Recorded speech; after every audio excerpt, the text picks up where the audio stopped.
y'all gonna get that on the way home. While we continued to grow, that moment we never grew past. In psychology, there is a term for this, and its acronym is PTSD, uh, post traumatic stress disorder. You know, some of y'all are in the field, so you know exactly what I'm talking about. And post traumatic stress disorder is a mental disorder that can develop after a person is exposed to a traumatic event. And here's the thing is that I don't care how saved you are, I don't care how much you love the Lord.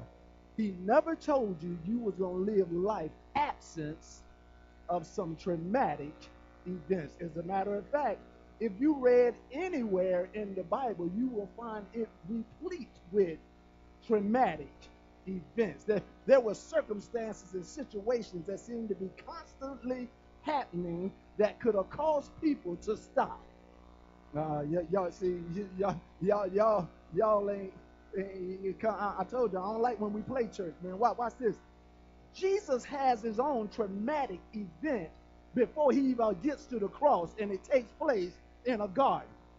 Now, isn't it amazing that he was in a beautiful place but having a traumatic experience?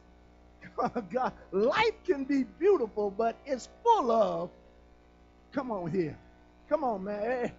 Constantly we're reading in our newspaper, and the most beautiful, wonderful places seem like some of the most devastating things can happen to you. And if you're not careful, if you're not mindful, you stop where the event started. Are you with me? Wherever I experience that thing, that hurt, that pain, I don't move past that. My life continues. Watch, I learn how to make that look good. I dress it up. I put fine linen on it, and I put it in expensive cars and big homes, and I call it success. But the truth is, I'm stuck where I failed at. Where the very place that the brokenness happened, the very place that the lie was manifested, the very place that he walked out, she walked away, is the very place that I'm still stuck in.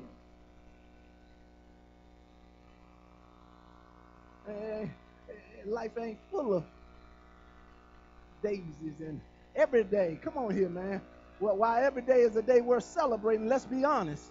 Every day don't feel like a Every day don't feel like a celebration, and every day don't feel like a good day. If I don't do something to make my bad day a good day, then I literally get paralyzed at a bad day. And it becomes incumbent upon me to move me past the event. And I told you last week, too many of you look too much like your experiences. Oh, God. Boy, it's sad that people that profess to be saved, sanctified, and full of Holy Spirit will not use the power and authority that God has given them to get over it. Oh, that sounds so cold and callous, but tell somebody, sooner than later, if you want to keep moving, you got to get over it. It's just part of the process. Yeah. Man, whenever you got a sore on your arm, Cole, it goes through a process. And in that process, it's some ugly stuff that take place. You know, you get them scars, and you can see what we used to call the white meat. And then it starts turning to that pink. And then, you know, there's a moment, there's some infection and some pus stuff starting to happen. And Mama used to tell you, don't pick that. And then sooner than later, a scab forms. And while the scab don't look good, it's necessary. Come on, man. It becomes a necessary part of your healing process. And some of y'all are delaying stuff because you keep picking the scab. God keep trying to tell you don't touch that. But you so grown in your own mind that you keep touching what God keeps telling you, leave that, and then wondering why I got to go through so much pain, why I got to deal with so much hurt. The reason is that you're hard-headed, and Mama say a hard head will make us. Y'all preaching real good up in here. So I started to ask the Lord about this PTSD, and he was like, son, the truth is that many of the saints, what we suffer with is post-traumatic faith disorder. That the event that took place, watch this, what God ain't had nothing to do. You picked him, and he walked out on you, but somehow you blame God, and now I don't believe in God. Man, can I just be honest? The truth is, if you just read your Bible, it lets us know that sooner or later all of us have been assigned a death moment. It's a part of the life process. Come on here, man. Matter of fact, it's the only gate card, boy. It's your gateway to getting to your eternity is you got to pass through a death door. And just because it's happened and it's been foretold, it ain't no need of you stopping at the beginning. But there are things, watch, post-traumatic, and this ain't real. It's just what God gave me for you today. He said this is, watch, it is a spiritual or faith disorder that can be developed after a person is exposed to a traumatic event that causes them to doubt, come on, man, the word of God, thereby limiting the effect and effect of the promise of God in your life. Some stuff you stuck at simply because you refuse to believe God. You got to find somebody and let them know I believe God. Man, I'm going through hell right about now, but in spite of that, I believe God. Because I don't. Whatever option do I?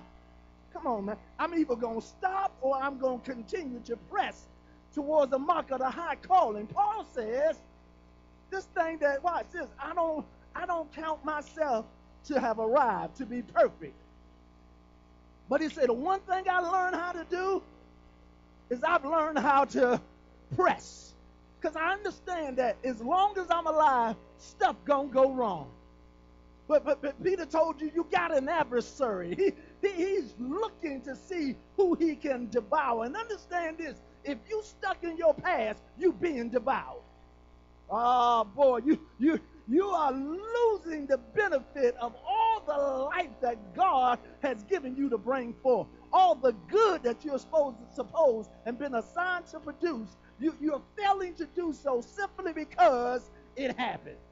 If we was out in the street and we could cuss in church, you would say, happened.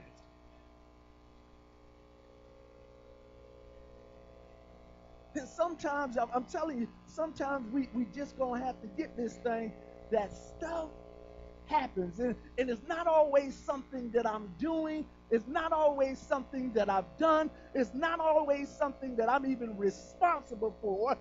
But just because, Cole, I didn't make it happen, don't mean I'm not going to be affected or affected by it. Some of y'all living through some stuff that your mama and daddy did or didn't do. And watch this, daddy and mama issues are some serious issues. And if you don't deal with it, it's going to be generational to generational to generation. You will pass down the worst part of you simply because you refuse to deal with you.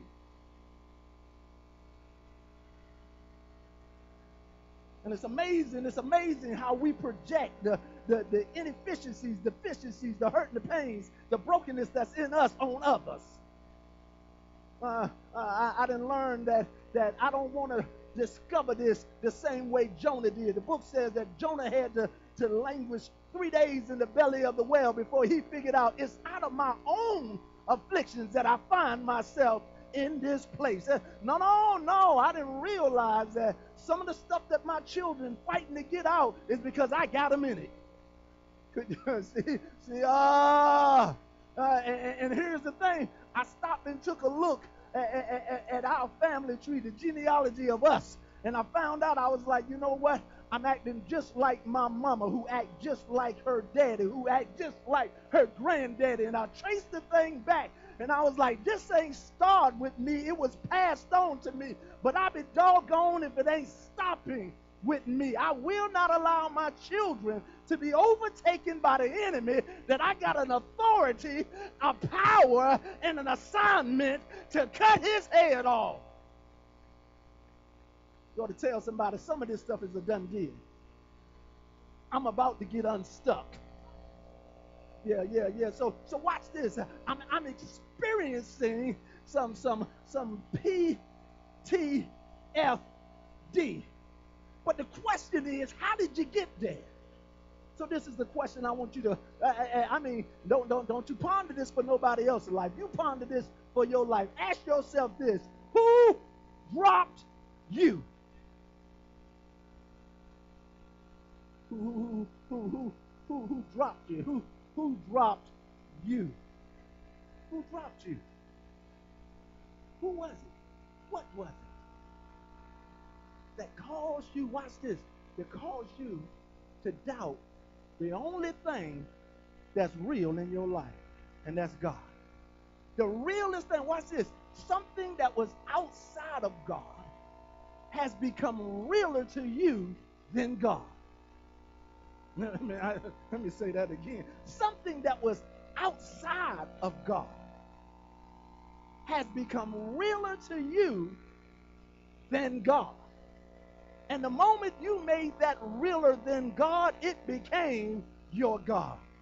You became subjected to it. You became subjected to its authority, to its voice. Whatever it says, you'll find yourself doing. You'll desire not to do it, but can't break yourself from it because it is the authority over your life. I don't know about nobody else, but taking my stuff back. I'm taking my ball and I'm going home. I don't want to play with you. Yeah. See, y'all know nothing about that. When we was a kid, and you played outside and in the neighborhood and in the communities. That's when we had neighborhoods and real communities, and your friends was beating you with your game. Come on here, man, and they beating you with your ball. You had a way of fixing that thing. So now you tell them, I'm taking my ball. Yes, sir, I don't want to play.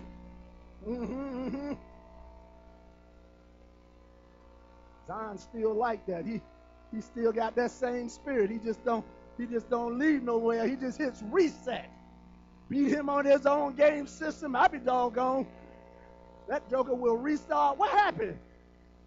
He don't even lie about it no more. He used to say, the cord came out. Now I hit reset. Why? You was beating me. This my room. This my game. Doggone if you beat me. No. Reset, baby. We starting all. And some of y'all need to learn how to push and start all. Come on here, man. Why you struggling with stuff when God simply tells you every day I give you new mercies? Learn how to hit re.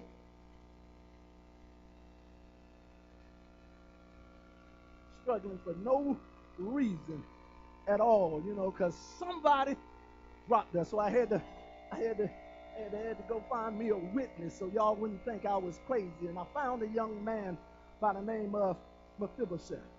He is one of my favorite biblical characters. And watch this. One of the most unknown. It's hard to say his name. Don't nobody know his lineage and who he was. But if you look real hard, you'll find yourself. You'll find your story in his story.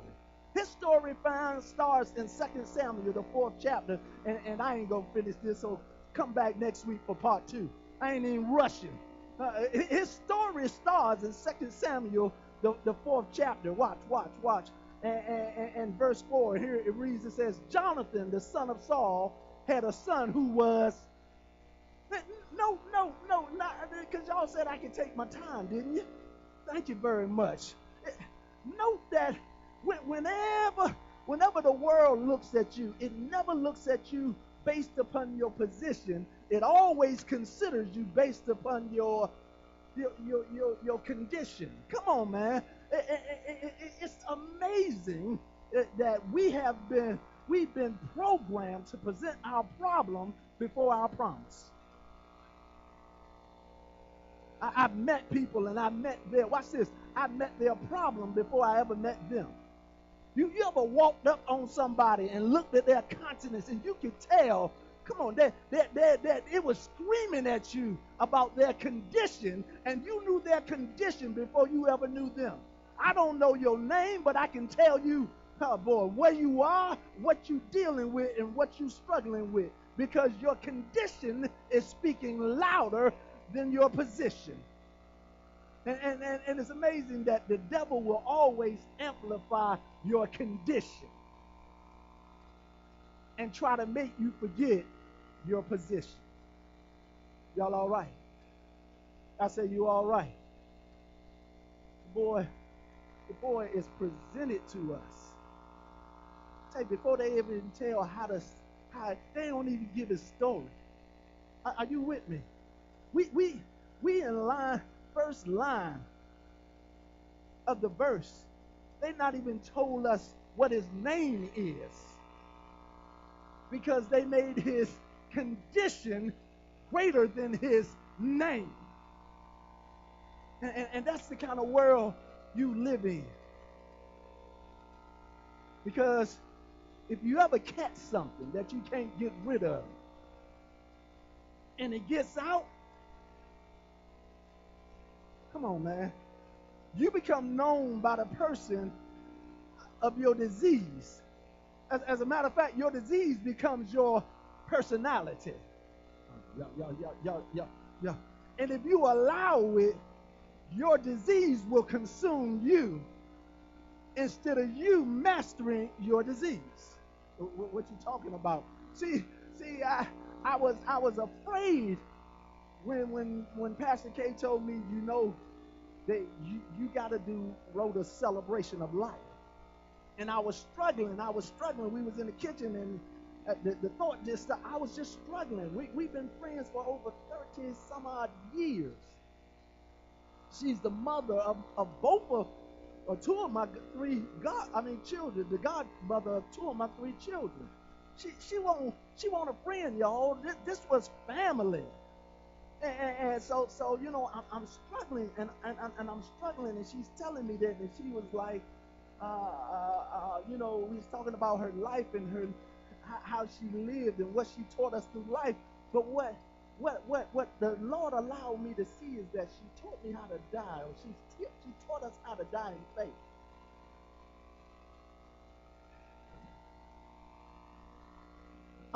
See, I don't want to mess with that. You have to ride up the mountains or over the hills and wherever we got to go. But when I look at it, when I look at this thing, the thing that's going to resonate with me the most is that she taught me how to die in faith. See, because the saints that ain't suffering the post-traumatic faith disorder know how to die in faith, that the disease never consumes me. It never becomes me. My body might succumb to it, but my faith never gives up. That even on to the end, I'm believing God that if he decides so, that any minute he'll raise me up. And if he don't, oh well, he's prepared a table before me in the presence of...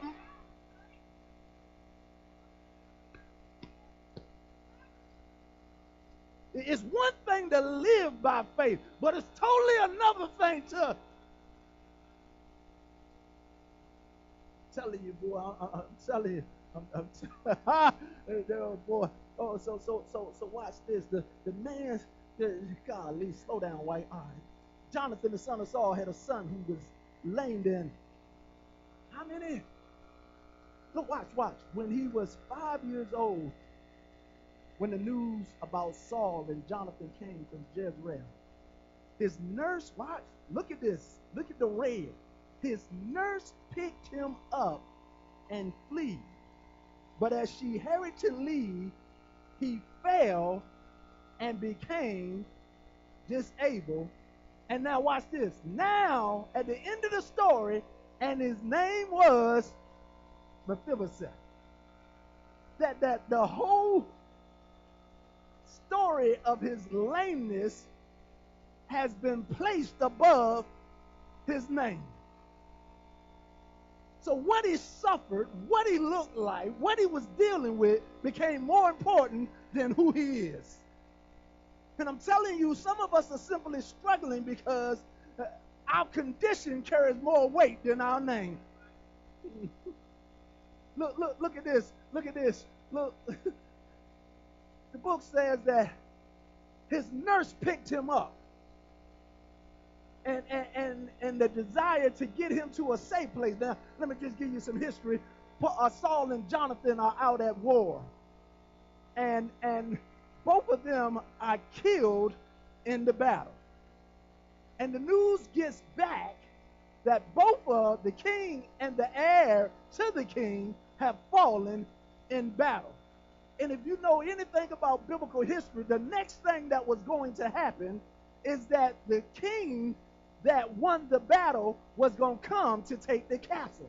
And when he came to take the castle, he would kill everything that was kindred to the previous king. Why? He made sure that no enemy from that lineage could rise up and threaten his kingdom. Are you with me? So she already knowing the tradition, her job as his nurse was to get him to a safe place. And in her haste to get him to a safe place, she is the very one that dropped him. Isn't it amazing that the people that's been assigned to keep you will be the very people that drop you? Some of the stuff that got you stuck came from places and people that you never thought it would come from. I never thought that it would be my daddy that walked out on me. I never thought it would be my husband that treated me that way. I never thought my wife would do me like, I never thought my best friends would talk about me. We watch, when it's your enemy, you got a defense for it. But when it's the person, when it's the person that's been assigned, watch this, that's been assigned to hold you up, that turns out to be the persons that drop you, it's devastating. It's traumatic. Matter of fact, it becomes a stagnator, and then you find yourself stuck. This dude was stuck. Imagine this, at 5 years old. He had nothing to do with it. Are y'all with me? He had nothing to do with it. He didn't curse nobody. He didn't curse God. He didn't sin.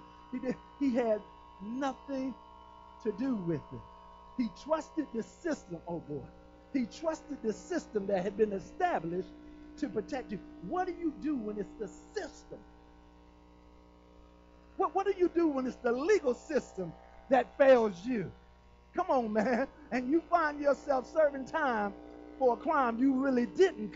What do you do when it's the educational system that fails you and it pushes you through instead of educating you like it should? What do you do when it's the medical system that fails you and gives up on you before you're ready to give up on yourself? What do you do when it's the family system that fails you and don't treat you or honor you as family like they should? What do you do when it's the child that you birthed out? Come on here, mama. The one that you carried for 9 months. The one that you labored with for multiple hours. And it's the very one that becomes the viper.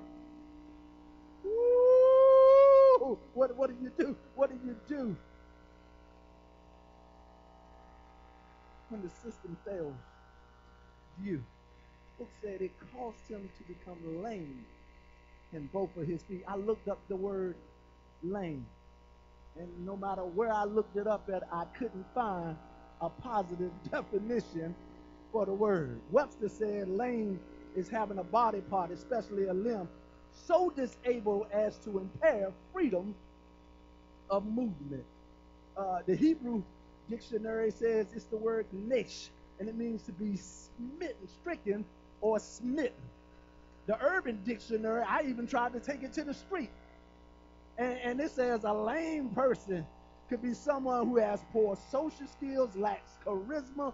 Lame could also imply to someone who is rude to other people, to be controlling of someone, or someone who follows the crowd without having their, either way you look at it, you still end up lame. Book says because the failures of others, he's considered lame. This is some powerful stuff because it answers some of the questions that you're dealing with. Because the questions that many of us deal with is, why me? So you see, you might as well tell the truth because you ain't the only one. Why me? Why am I the one going through this? Why am I the one dealing with it? Why is it my money that's always funny and my change always strange? How come everybody else seems to be getting up, but come on, man, I can never get over the hump?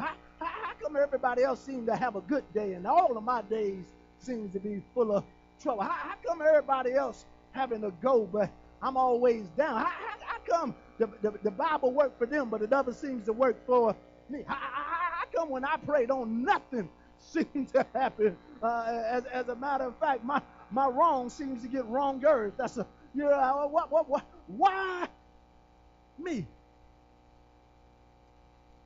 Live 40 years of my life wondering, oh, why me? Why me? And it's amazing that when you stuck there, everybody else's happiness seems to be amplified.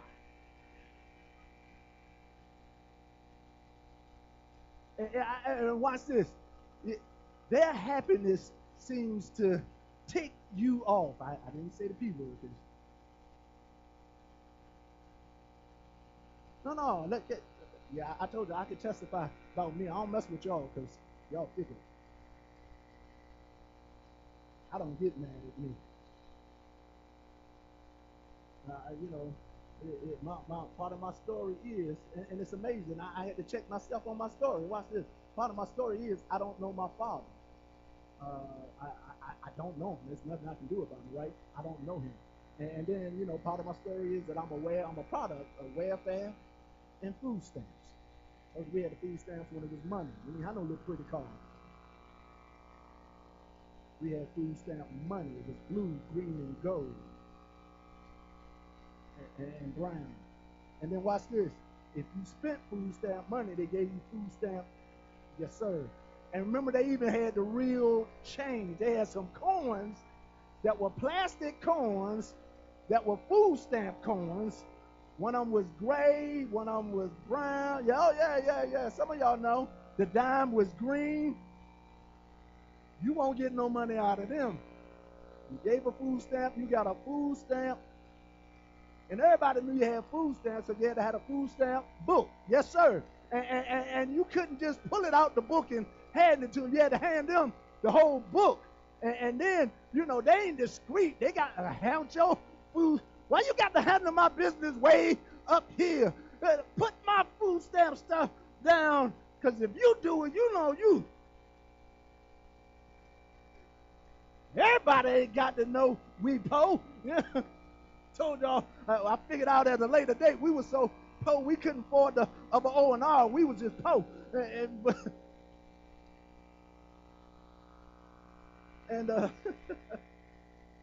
But God challenged me. He's like, why is that the only thing you remember? Why don't you remember the 9 years? Come on here, man. When your grandfather was alive and you lived in a middle class neighborhood and you got everything you want.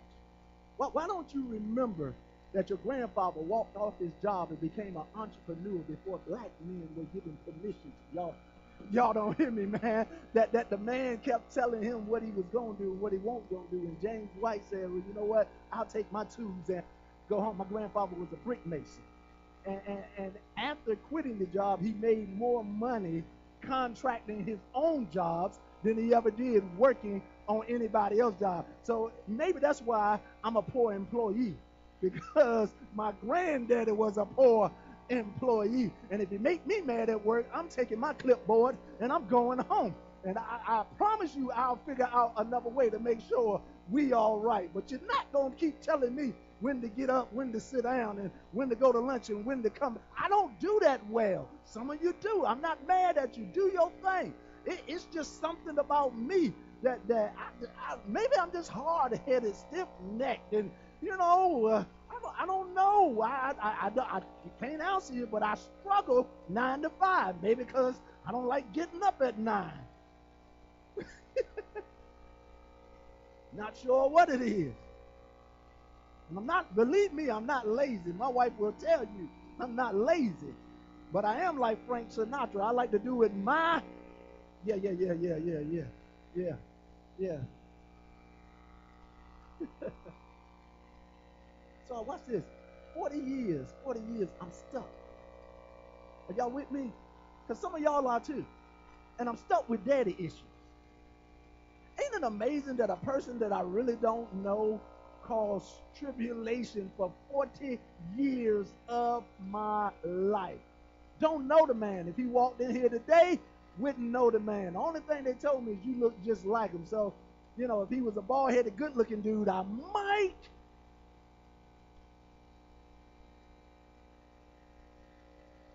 But I'm just trying to help you. There are some things that really you got to grow past. And you're still stuck at the place that it happened. And it was crazy, Jake, because every time I told the story, I relived the story. It became my truth all over again. It was never my history. It was always my present. So every time I talked about it, it became fresh all over again. And I found out, I was like, you ain't no further 40 years later than you were 40 years ago concerning this failed relationship. And he dropped you. Okay, he dropped you. Watch this. What you gonna do about it? No, it happened 40, and now 40. I saw him, I think I was somewhere between the age of 5 and 7. I'm 54 years old. You do the math. But what am I gonna do about it now to stop it from hindering all of what God says I can accomplish, simply because I'm stuck in a place that I ain't had nothing to do with. So watch. I'm just 40 years of this, and then 40 years I'm messed up. I'm messed up in my marriage. Can I just talk to you? I'm a piss poor husband because I'm allowing a 40-year-old story to dictate who I am. I'm trying to help you get free from some stuff. I got a wonderful wife. I got beautiful children, but I'm a poor husband because I'm stuck. I'm not a poor husband, Jay, because I want to be. I'm a poor husband because I don't know how to be anything. And sometimes, it requires, it requires people with anointings and patience on their life to help you deal with your life. And if you got a good mate, you better thank God for them. You better thank God they praying for you. You better thank God they long suffering with you. You better thank God they can see hidden qualities that you haven't even identified with yourself. I was stuck, but I had a wife that could see past the pain and the problem that was in my life. So instead of giving up on me, she kept praying for me. 40 years. 40 years. As a matter of fact, I was going to have my 41st birthday when I almost had a nervous breakdown. Mind you, I'm in the church. I ain't just in the church, I'm an elder. It's Communion Sunday when I finally fell apart. It's Communion Sunday. I got a black suit on with a collar on. Now, y'all don't hear me because y'all think just because we sit up here, life don't happen. Listen, let me tell you something. The same life that's happening out here is magnified up here. Don't be real quick. Don't be real quick to be envious of the seat because they give you a table and a chair that spin around. Buy your own stuff at home. No, I ain't trying to be. You need a chair to spin around? It costs $44. You get it off Amazon. They'll send it right to your house. It's 2 parts. You put it together, and you can whee all day long, baby. But if God ain't anointed you to sit here and tell something, no thank you. I ain't trying to be funny. I ain't on your gift. You just make sure that it's some not man trying to promote you to a place, but you know that God has called you to a place. Because this one come with weight. 40 years I'm dealing with stuff, man. 41st, you already turned 41 years old, feel like I'm going to have a negative nervous breakdown. I'm in church, we go to church, she leaves me, she go to church, I get to church, and I have an out-of-body experience. I see myself sitting down, and I'm watching me, and I'm watching me struggle.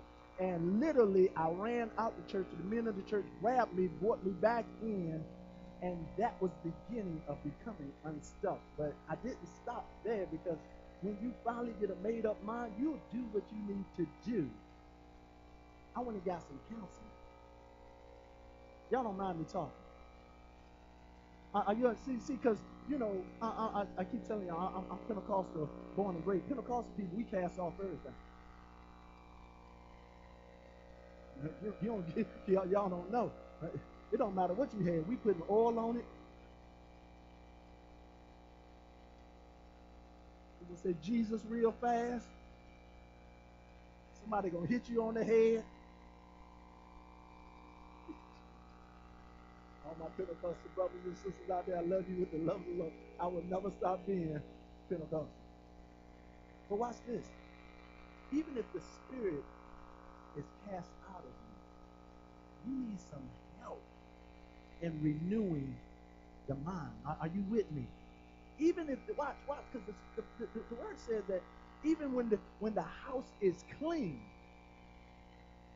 and the spirits are cast out, if they come back and find that there is not a new owner, a new possessor, they go get 7 demons that are 7 times worse to inhabit. So even though, watch this, you laid hands and the spirit evacuated, if you don't show me how to live differently, I'm going to end up worse than where I actually.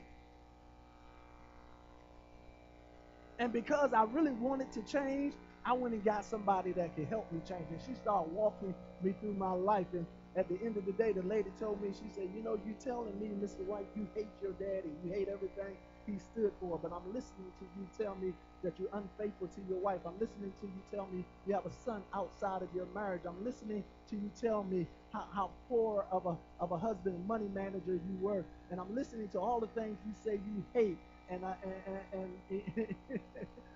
the most hurtful thing that woman ever said to me was, you're acting just like your dad.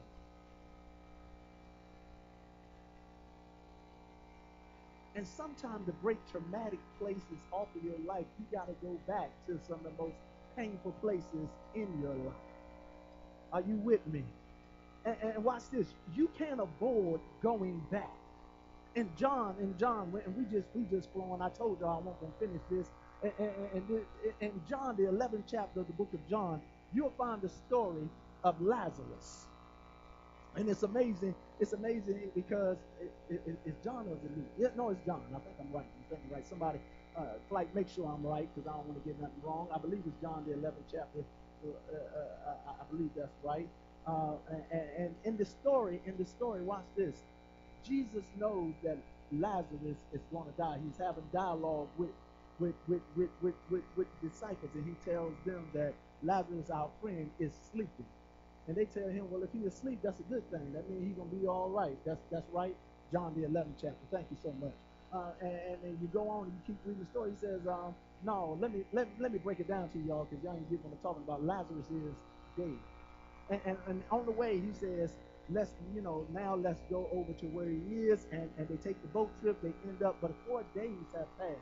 Now, this is what the Jews believe. They believe that it took 4 days for the spirit to leave the body. So watch this. Anything that happens before 4 days wasn't miraculous. You got to get this.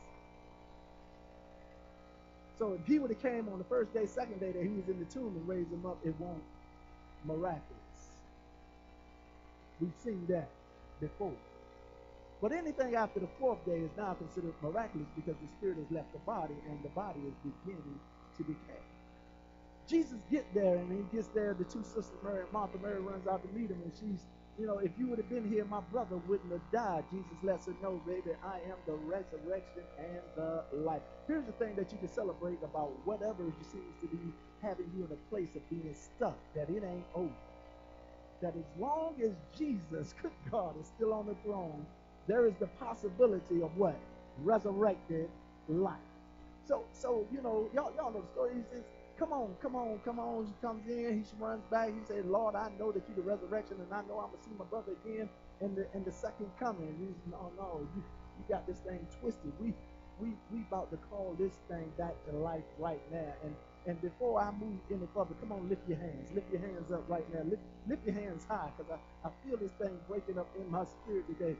God, right now we declare and we call forth life, resurrected life in every area of your life. We declare right now that there is peace and prosperity in your marriages, in your homes, in your finances, on your jobs, in your thoughts, in your desires, in your dreams, and in your hopes for that. Right now, the Spirit of God is moving mightily, and He's invading every circumstance and situation in your life. I declare peace that passes all understanding be upon you right now in Jesus' name. If you believe and receive, give God hand claps of praise.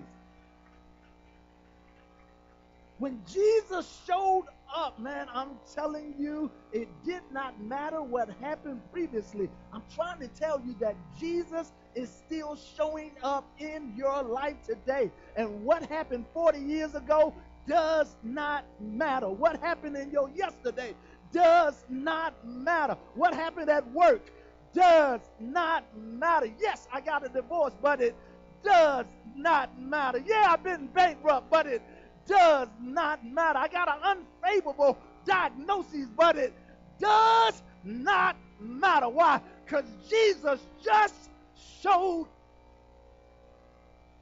up and declared Himself to be the resurrection and life. Come on, man. You got to get this. He says not the resurrected life, but He says the resurrection and life. So the resurrection deals with my past. Come on, man. It deals with my past issue. The very thing that had me stuck now has to loose me. What do you mean? Y'all, God Almighty. Hey, little Joe, come here, move this stuff for me, man.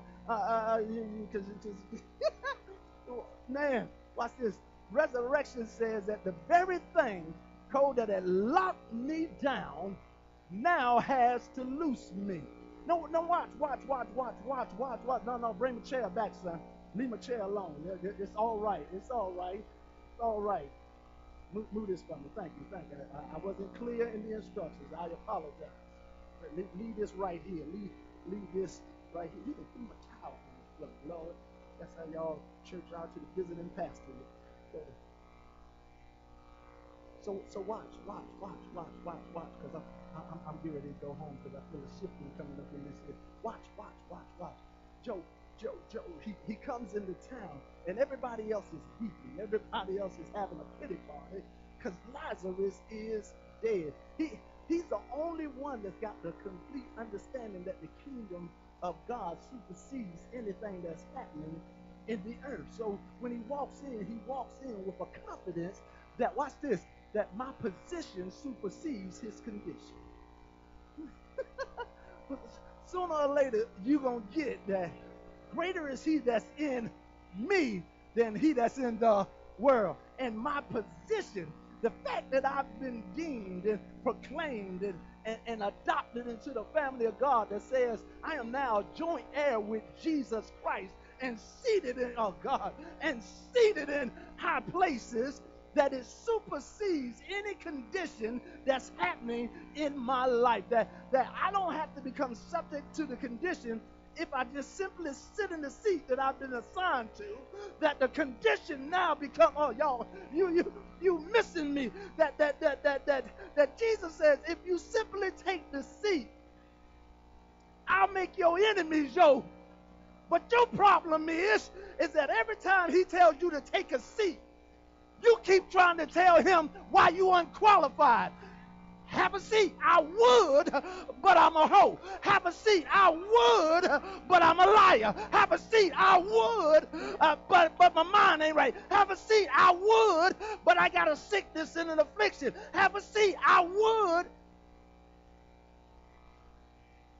but my mama won't right and my daddy won't right. Son, I prepared a seat for you.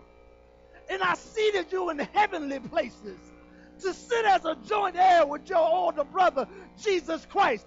All you got to do is sit down. But you keep telling me about your condition, and your condition has now superseded your position. And your position is on the throne of God, seated at the right hand. Oh, God, oh, God, oh, God.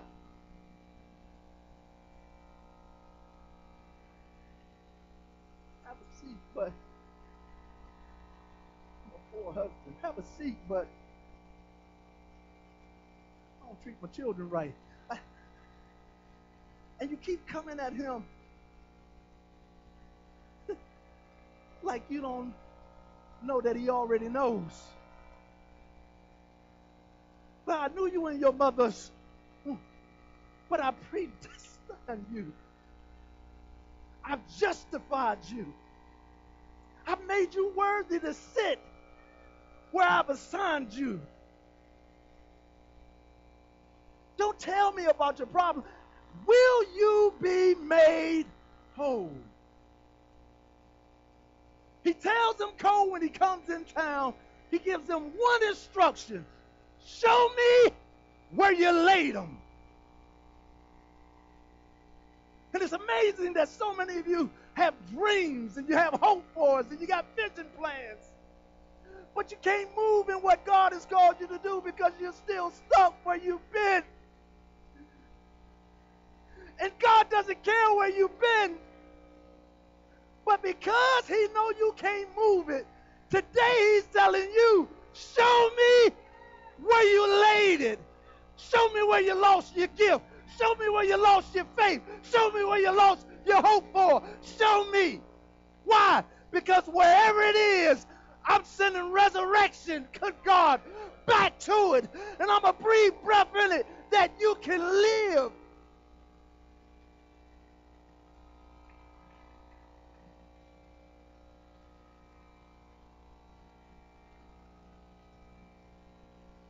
All I want you to do is take your seat.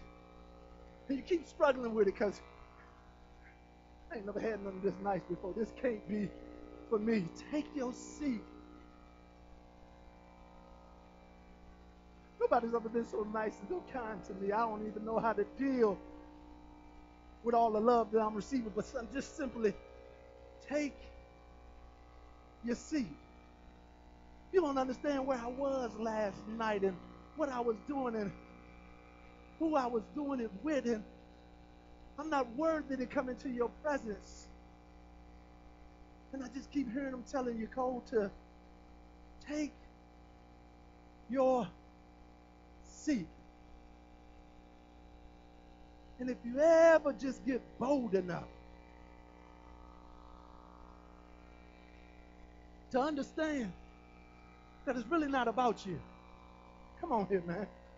You didn't make the seat. You didn't prepare the seat. You didn't place the seat. You didn't die for the seat. It wasn't your blood that purchased back your right to sit in the seat. But because he loves you so much, he's prepared a place for you. Come on, man. For in my house, my Father's house, there are many. If it wasn't so, I would have. He says, I'm going away to prepare you a place. I'm going to design it just for you. What's your color? What's your favorite color? I'm going to shine it up just for you. I'm customizing it. Just, is it too high, too low? Because I need this to fit you. This is not for anybody else. I made this one just for you. I don't want you to pay me for it. Matter of fact, you can't pay for it. All I want you to do is receive your seat. But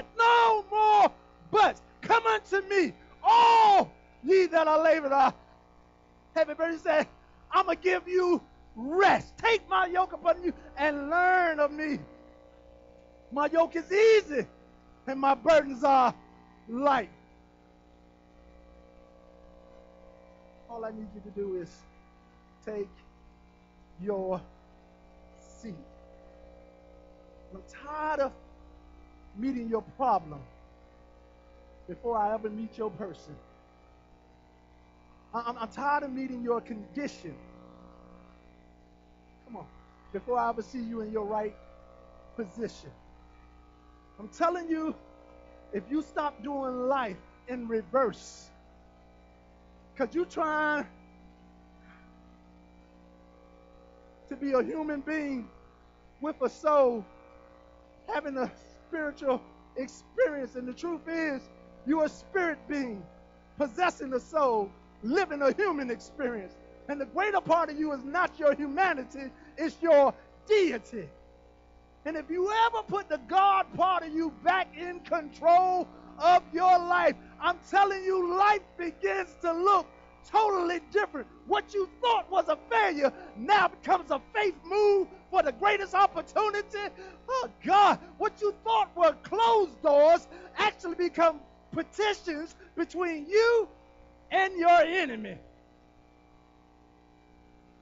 What you thought was lack, you realize is a seed that needs to be sown in good ground that brings you a harvest that leads to your more than enough. Simply because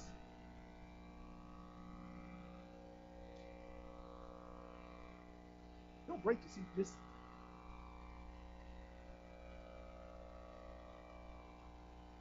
all of a sudden I don't feel as heavy as I used to. Because standing, sometimes I get this little twinkle thing in. You know, I played football. They told me I was going to have some arthritis, so sometimes things hurt. I don't have that problem when I take my seat. Ty, take me to blue.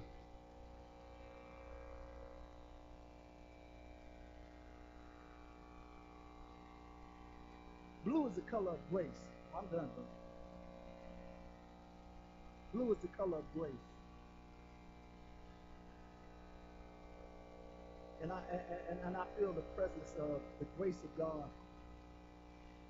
Yeah. In here like never before. And there are some of you, and I'm doing this real quick, but I'm going to do what God told me to do.